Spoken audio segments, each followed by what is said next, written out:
When the wind scraped at the kitchen window, Sandra almost smiled. She poured herself a glass of cheap red, the bottle trembling just a little as she set it down.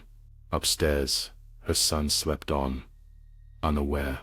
The house was otherwise silent, empty, though it shouldn't have been. It had been a book club night.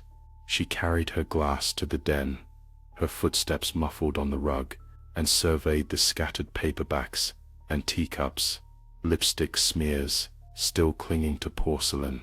The clock on the mantel ticked steadily. The news had called it a massacre. The police had found her friends, Maria, Janet, Denise, laid out in a tableau of domestic horror, throats slit with the kitchen carving knife.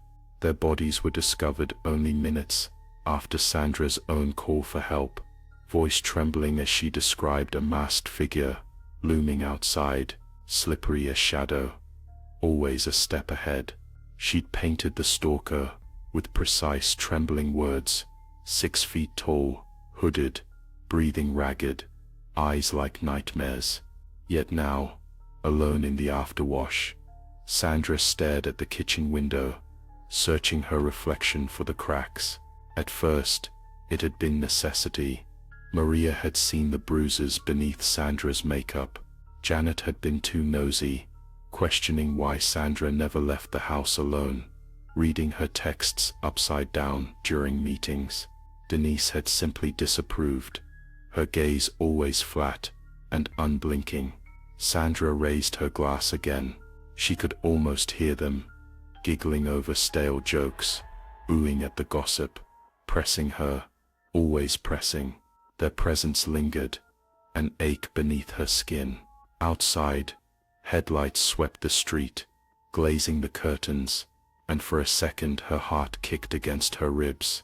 The story of the stalker had been an easy costume. The neighborhood had believed it out of fear.